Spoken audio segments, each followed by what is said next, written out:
একটা মেয়ে বিয়ের পরে কতটুকু সুখী থাকবে তা নির্ভর করে তার হাজব্যান্ডের উপর। হাজব্যান্ড যদি ভালো হয় তাহলে কিন্তু কুঁড়ে ঘরে থেকেও শান্তি পাওয়া যায়। সারাটা জীবন যার সাথে কাটাবো সে যদি ভালো না হয় তাহলে কিন্তু কোটি টাকার ফ্ল্যাটে থাকলেও শান্তি পাওয়া যায় না। দামি রেস্টুরেন্টে গিয়ে খাবার খেলেও তৃপ্তি মিটবে না, এমনও অনেক সংসার আছে যারা দিন আনে দিন খায়। স্বামী স্ত্রী টিনের চালায় ঘুমিয়েও কিন্তু তারা শান্তি পায়। আবার অনেকে আছে লাখ টাকার ফ্ল্যাটে ঘুমিয়েও সে শান্তিটা পায় না। হ্যালো ভিউয়ার্স, আসসালামু আলাইকুম। তো সকাল সকাল উঠে নাস্তা খেয়ে নিচ্ছি।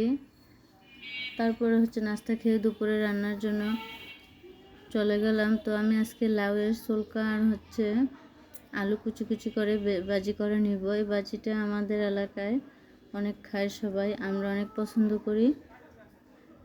আর চিচিঙ্গা দিয়ে শিং মাছ রান্না করব। তো শিং মাছটা আমি ভালো করে ধুয়ে তারপর হলুদ মরিচ লবণ মেখে নিয়েছি। আর এখানে ভাজিটা বসিয়ে দিয়েছিলাম, ভাজি রান্না হয়ে গেছে। তো মাছটা আমি ভালো করে পিট করে ভাজি করে নিব। তখন আমি রান্নাটা বসিয়ে দিচ্ছি। এখানে সবগুলি মশলা দিয়ে নিব পেঁয়াজের সাথে, হলুদ মরিচ ধনিয়া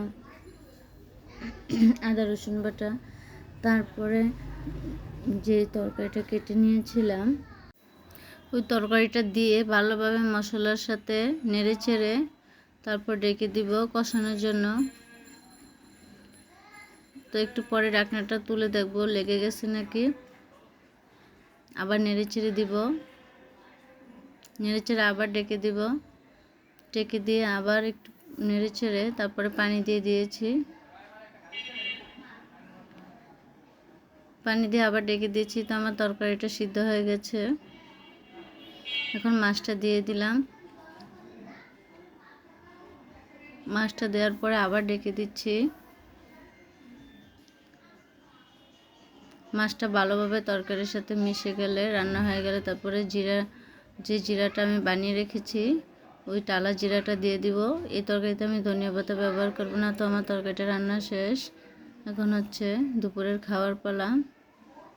তো প্রতিদিনই ভাবি আপনাদের সাথে খাবার দেখাবো কীভাবে কেমন হয়েছে তরকারিটা।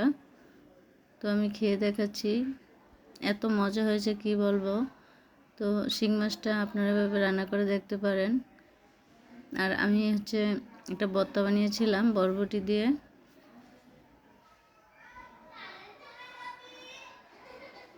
আর বিকালে নাস্তায় বাচ্চাদের চিকেন নাগেটস ভেজে দিয়েছিলাম। তো আজকে ভিডিওটা এ পর্যন্তই। সবাই ভালো থাকবেন, সুস্থ থাকবেন। আল্লাহ হাফেজ সবাইকে।